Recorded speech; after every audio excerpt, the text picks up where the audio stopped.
Supposed to be episode 22. Why does it say 21? It says 22. This side says 21. Oh, are the mics live? Oh, yeah, the mics are live. Hey, whoa. Just waiting for one. There All we right, go. there we go. It still says episode 21. I don't know. Hey, guys, I'm Bill. And I'm Lauren. And we're bringing you the Pawfinity Scratching the Surface podcast, episode number 22. Yes. What's up? We're legally over the drinking age now. Not that I condone that. It's kind of stuff. Working and drinking. There's that screaming. Those head. You got the hat with the cups on the side. The helmets. Yeah. Yes. So today we are going to talk about reducing stress in your work environment. 4 simple tips. Yeah. And because it's stressful times. I guess not really. It depends on who you are. Some people just roll with it. Other people crumble with it. Some people ride the wave. It's a motivator, the stress. I mean, stress can be a motivator, though. It can, because then you want to relieve the stress, so you work harder to harder. relieve it. But there are certain things that you can do throughout your workday to just remove some sources of stress that you don't need to have. That's right. Because you could be stressing yourself out and not even know it. Yes. By using all sorts of different things. And so the first one... Yeah, we'll jump right in. So set office hours. I know a lot of people like to not use office hours. However, they are extremely... Let's talk about what is an office hour exactly. Yeah, so it's a time that you take to organize things in your business that you can't organize while you're working throughout the day. So this could be things like returning phone calls, planning for future marketing or social media posts or anything like that. Even cleanup. Yes, or cleanup. Yep, like deep cleanings and things. It doesn't have to be a full hour. You can, and it doesn't all have to be at one time. So for instance, you can split it up 30 minutes at the start of your day and 30 minutes at the end of your day. But the goal is to dedicate at least 1 hour each day to just take care of stuff that you can't take care of throughout your workday. Unless you're a dog trainer and you're trying to teach Sparky how not to attack the mop or the broom so you could both then clean and train Sparky at the same time because you break out your broom and you just you do 2 at 1, yes. And you get both done at the same time. Now you're training and cleaning at the same time.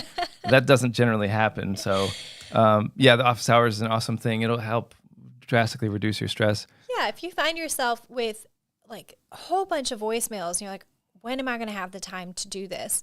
Shorten your hours in the day and then answer it at the end of the day. Or, like I said, start 30 minutes earlier and answer some at the beginning of the day. Yeah, but definitely make sure that you let your clients know that you will return their calls at the end of the day. Yes. Let them know that it's not going to happen. Because I know a lot of people now don't like answering the phone anymore, but clients still like to call. So if you're going to have a phone line, I'd recommend you either answer it or let them know on the message. Within one business day or something. Well, yeah, or at the either. end of the day, yeah. We'll call you back in the next. What are the service the HVAC guys do? And we'll arrive anywhere between 8 a.m. and 9 p.m. And at some point in time over the next 24 hours, you'll hear back from us. Yeah. But just give them an idea. So if you do set some at the beginning of your day, you can say like one business day so they know if you don't call them back that specific day, they expect a call the next day. Right, and they understand why you didn't answer in the first place because you don't. You use that time to call them back. So and that'll keep them from going to another service provider if you don't answer. I mean, because I know for me, if I'm calling somebody, I get a voicemail, I'm just dialing the next one that I found. And dialing the next one that I found. And I'm not even going to bother waiting for those other companies unless they say I know what's going on. Yeah, unless they say on there that we'll get back to you at the end of the day. Then I'll typically wait until the end of the day. Oops, I think I broke something over here on our... Let me check. Well, while you're fixing I'm going to sprinkle some... Yep, it's not working. Oh, there it goes. I fixed the magic. I don't know if the mics were still live that whole time, but hopefully... So that'll jump us into number 2, organize everything into a single platform. This is a great idea because too many people are using a hodgepodge of things of free apps. Yeah, so if you are using free apps, you are actually likely spending more in just wasted time. So think about the cost of those free apps. You have to put together all these different sort of programs just to make something run that should run smoothly. So that time that you're taking, it could be an extra 5 minutes, but that adds up. 5 minutes per pet. I mean, depending on how many dogs you do a day, that could be quite a bit of time, and then you add it up per month. How much are you spending to put together all those free apps? Yeah, I'm going to tell you, your time is definitely worth more than the software is going to cost you, unless, I mean, I've been seeing some crazy numbers out there. Some of these software companies are going nuts, like $150 to $250 a month, and for just the subscription, $300 a month for the software. Yeah. Obviously, pet software isn't worth $250 a month, so let's stay away from the people that are just price gouging. I mean, that's really all it is. There was one that used to be free. We just saw it recently. I don't remember the name of it, but something about running. They used to be free. Then all of a sudden now they're like $300 a month. Yeah. And so, the software didn't likely completely change management and get completely rebuilt, but the price is super high. So stay away from anybody that's price gouging like that. And you can find plenty of software. Of course, Pawfinity is at the very top of the list. We're the cheapest still because, I don't believe in price gouging. I mean, I could, but I don't. So anyway, stick with the software that's going to give you a great price. It'll help you organize all your data into one place without 1,000 integrations because they don't actually do anything. Like a system like Clover does really nothing on its own, but you can tie all this other stuff in it. So they make it sound great, but your core application does nothing. So you want to make sure that the software that you're buying will do the stuff. Offering you something. Yeah, but it'll provide that value. You can do all of your messaging through it. You can do all of your appointments and online booking. Like we had someone, who was it last week? I'm trying to recall the conversation. There was a client that had some kind of booking software. I don't remember who it was. But they also then had an online booking platform. They said they wanted to keep using the online booking platform, but they needed a software that did it better. So, but what they meant, that was like the message they sent in. I think I got on the phone with them. What they meant was they wanted to have something that did all of it. So they had hodgepodge this like booking system with an online booking system and gotten it to work where they were like sending forms back and forth. Do you remember that? Yes, I do. I think you were involved in that conversation. Yes. But anyway, they were spending so much time working through these really discombobulated processes that they didn't realize just paying a little bit of money would have resolved the whole thing. To put it all together. Yeah. Yes. And I mean, think about it. If you are using a whole bunch of different platforms, that's putting more stress on you, and that's causing more stress in your day because then you have to log into all these different things and make sure that you're organizing everything and wait for it to come back online. I mean, yeah, like everything is disconnected. Scroll past all the pop-up ads that they're giving you to make it free. So yeah, that disconnection in itself causes stress and it wastes your time. I know those emails that you get from free apps when they start selling your email address to everybody, and then notification starts popping up. It's like, hey, buy this, buy that. Yeah, you're like, I didn't sign up for George that. Foreman's 99% off. I don't think they make them anymore, the George Foreman's. I think they do, but they're not. I thought they killed those. Maybe. I don't know. There was that thing. Oh, hey, that's not. I hit the wrong button. Sorry, I'm not applauding the end of the George Foreman. I thought that thing was amazing. No. Yeah, I still have one. Yeah, sending manual reminders is probably the pinnacle example of wasting your time. I think people just really like. I think the feeling of it's like a cheat code. Like they get around the system. They don't have to pay for software for their business, so they're winning. But in reality, you're losing time. Yes. So the biggest thing that I can say is that if you're sending out manual reminders, you're thinking, okay, I have unlimited text messaging with this service, or I spend a flat amount and I get, whatever with this service. You are spending that amount plus your time that it's taking to manually type those messages out to clients when you could have a software that literally automates the whole thing. Right. And that causes stress. I mean, because you have more work you have to do. Obviously, the more stress it ends up being. Are you worth more than about 5 cents? If yes, then don't manually send out text reminders. For sure. Yeah. Really, when it comes down to it. Is that leads us kind of directly into number 3, which is send your communications through a single platform. It's pretty much the same topic we were just talking about, but having distributed messaging is a nightmare for a business because, if you have messages coming in on Instagram and Facebook and your cell phone and, maybe you use voice over IP for your main phone line for your business and there's people texting that number because those actually come in on companies like Vonage only if you have their app installed on a device somewhere or whatever, or if you log in. Yes. You can actually see text messages coming there and then your software as well. That's a nightmare for everyone. Streamline it. Yeah, because as a client, which communication do I contact you as? Like, which one are you looking at? Back to me first. Yes. Right. Well, because some companies these days don't answer their own email, right? Yes. And so email was another platform we forgot to mention. But some of the big companies don't respond to emails anymore, which is weird because they still offer email as a contact. So if you're not going to monitor that, then don't offer it to your clients. Yeah. Right. And so you send them a Facebook message and they respond instantly. So in the end, you want to streamline down to as many as you can.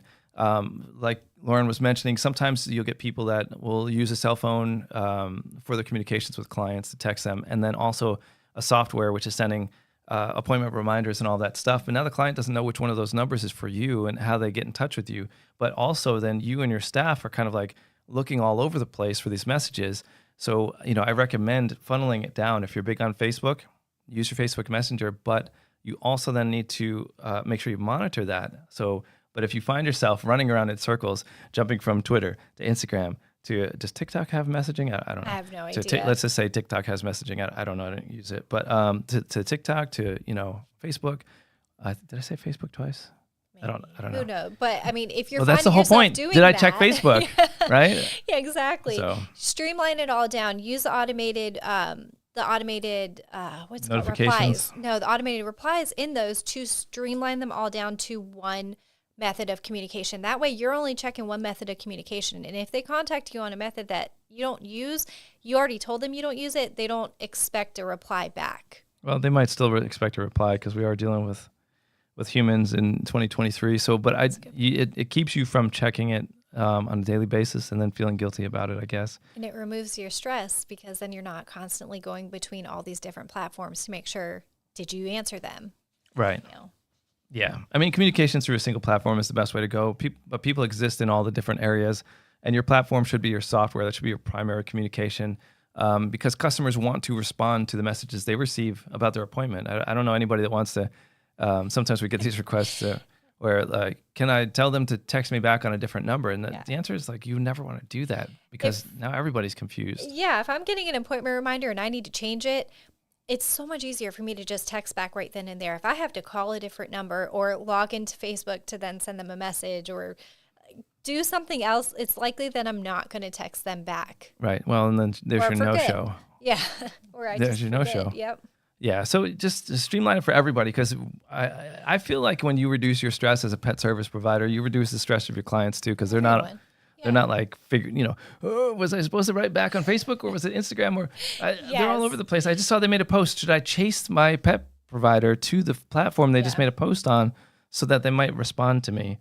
And the reason, that they do that is because maybe you didn't respond to their Facebook message that they sent you. So again, that but will, then now you're left with multiple messages on different platforms from one client, and it again increases your stress. Well, yeah, because now your receptionist, she goes in and she's messaging back at Facebook, the groomer's messaging back on Twitter or whatever, and somebody else in your business is writing back. The helpful partner, significant other type is helping out by typing back on the software. So now this one client tied up 3 employees, well, 2 employees and one helper, for however much time. Just streamline it. Yep. So number 4. This is my favorite.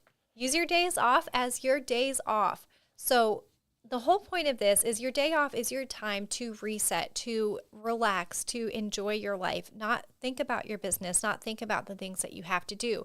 If you're doing How do I get there, Lauren? I think it's number 1. Yes, set your office hours. Use your office hours to actually work. So your days off, you can actually enjoy them. Right. Otherwise, the stuff is not getting done. And never stack. Never stack. Never stack. Never stack. That's and number 4, you can't take a day off if you say, I'll clean it tomorrow. Oh, I'll get my blades sharpened tomorrow. Well, tomorrow comes and you're kind of grind it through Sparky's, fur and all that stuff. Yeah, but even if you're Did I just call it fur? I called it fur. It's coat. Coat, yes. Coat. Oh no, I'm officially an amateur. I'm officially an amateur. Even if you're trying to use the day off to This is why I need my stress reliever. That's my one-eyed sheep. Even if you're using that day off to try to plan. It was one ear. It was only one ear that was showing up. Is this coming out there? It is. Is it focusing? There we go. For marketing or posts or anything like that, you're still stressed working. So you're still working, and you don't want to do that not on your day off. Use that in your office hour. That is what the office hour is for. So you can actually sit back 2 days a week, hopefully, and just relax. And toss the stress ball somewhere else Enjoy and life. have a nice time. Spend time with your family. Just do something for yourself. And then this helps prevent burnout too, because you are able to reset at least once a week. Right? I'm trying to keep it straight. I can't. I mean, because his eyeball is gone. He's squeezing it so much, his eyeball fell right off, You don't want to be Bill. Don't be Bill. Don't be Bill. Yes, if you find yourself grabbing your sheep stress ball very often, well, please take some tips from the podcast. I think in the end, don't feel bad if you guys are still stressed out after this. It's just some tips to try to alleviate a little bit. As a business owner, you're going to be stressed out. So you took this on, willingly when you opened a business. The stress just comes with it. That's it, because everything falls to you.